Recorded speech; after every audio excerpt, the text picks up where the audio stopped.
Hello tout le monde, j'espère que vous allez bien et c'est reparti pour un nouveau tuto. Aujourd'hui je vous propose de réaliser cette magnifique tunique. Alors c'est un patron de chez Butterick, c'est le 6534. Moi je vais faire le modèle porté par la femme.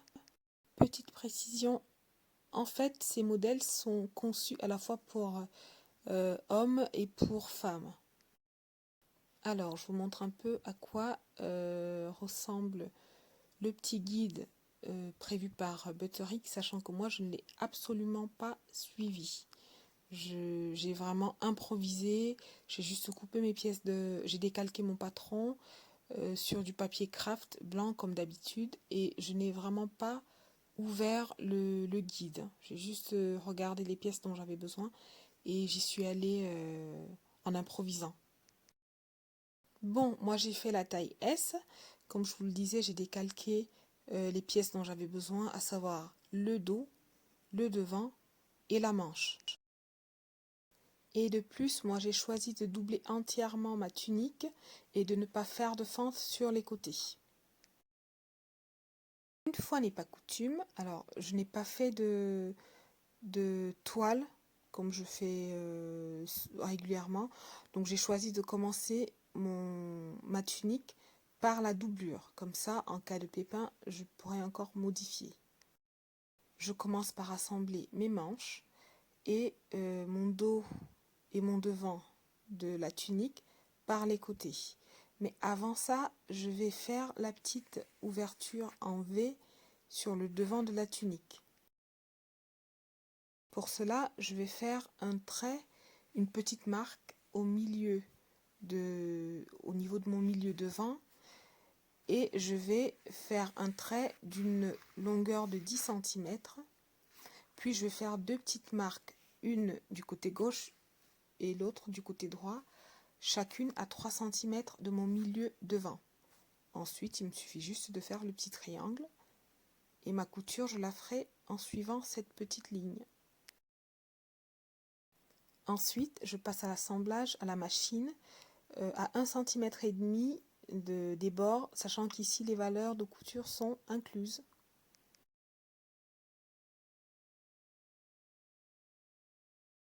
Alors, j'ai essayé ma doublure. C'est pas mal, mais je trouve que c'est un peu grand. Moi, je voulais cette tunique vraiment un peu près du corps. Donc, j'ai procédé à certaines modifications. Je vais diminuer un petit peu et je vais l'ajuster à mes mensurations pour que la tunique soit un peu près du corps, parce que là, elle est vraiment beaucoup trop large. Ici, je trace une ligne qui va correspondre à la ligne de mes petites hanches. Ma doublure, je la plie en deux, côté devant face à moi. Alors, je procède aux modifications que j'ai affichées et je retrace la ligne de couture à l'aide de mon perroquet et de ma règle japonaise.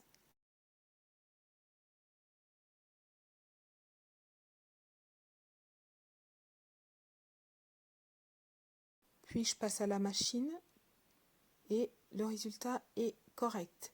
Ensuite, je vais enfiler mes manches dans ma tunique, endroit contre endroit, en faisant bien correspondre les repères. Alors moi, je n'ai pas fait énormément de repères, j'en ai juste fait un au-dessus, enfin au niveau de l'épaule. Et le deuxième repère, en fait, c'est la ligne de couture dessous le bras, qui est en dessous du bras, pardon. Après avoir épinglé, on passe à la machine et notre doublure est prête.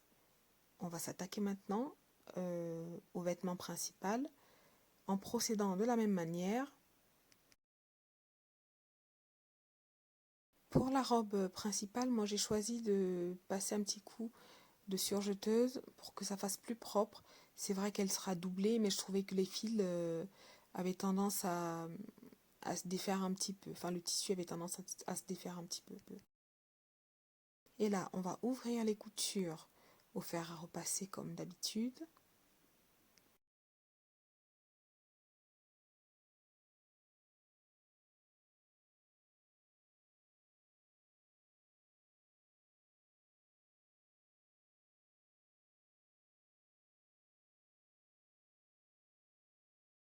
Ensuite, on va assembler également les épaules à la robe principale, comme on a fait avec la doublure.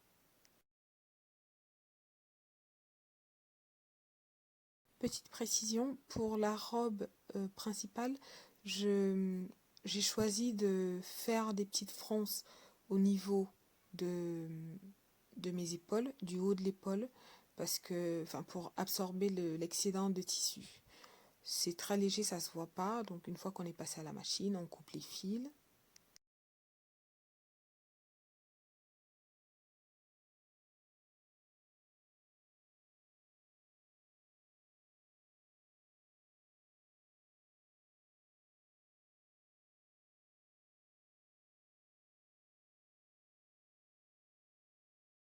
Une fois que la doublure est à l'envers et le vêtement à l'endroit, on les enfile l'une dans l'autre en faisant bien passer les manches, l'une dans l'autre également.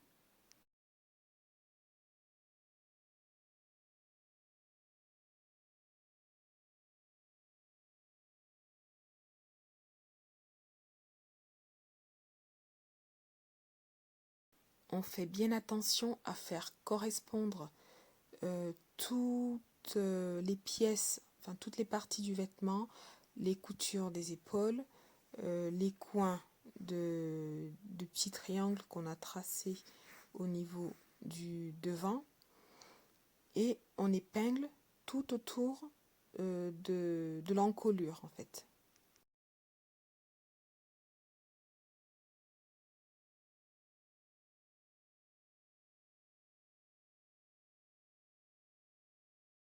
On va coudre cette partie à 1,5 cm du bord en suivant la marque du triangle faite sur le devant. Et moi j'aime bien tracer mes lignes de couture pour que tout soit bien net. On passe à la machine pour la couture.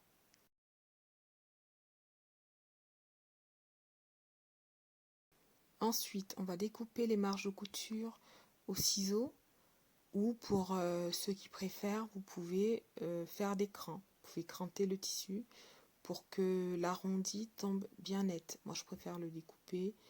Je trouve que c'est plus... Enfin, il n'y a pas de différence, hein. Franchement, vous faites comme vous voulez. Tant que le rendu est correct, tout va bien. Alors cette étape, moi, elle m'a un petit peu fait galérer. Non, on va dire que j'ai eu peur, voilà.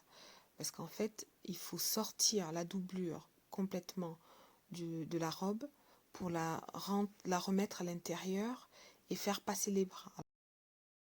Et comme il n'y avait pas de doublure prévue pour ce vêtement dans le patron, je ne pouvais même pas regarder pour voir comment procéder. Donc, je me suis débrouillée et finalement j'ai compris comment ça marchait.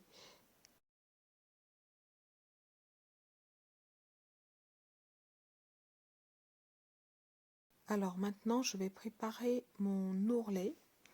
Pour l'ourlet, je ne voulais pas coudre les deux épaisseurs ensemble.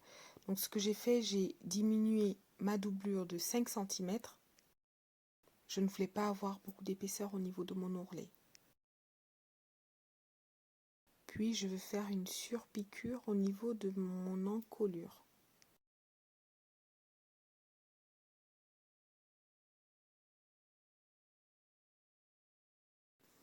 Alors j'ai préparé mon ourlet au fer à repasser, j'ai épinglé, mais je vous montre à quoi il ressemble. J'ai plié mon tissu principal sur 10 cm. Puis je l'ai replié une autre fois sur 4 cm. Ainsi, lorsque je vais faire mon ourlet, puisque je vais le faire à la main, je n'aurai qu'une épaisseur de doublure en fait. Pour les manches, j'ai procédé de la même manière. J'ai diminué ma doublure de 4 cm, puis j'ai replié le tissu 2 fois sur lui-même. Alors pour coudre mon ourlet du bas et celui de ma manche, je fais un point invisible.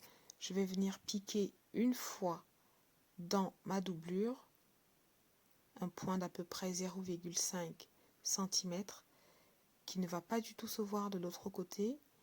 Puis je vais piquer une autre fois dans le pli du tissu.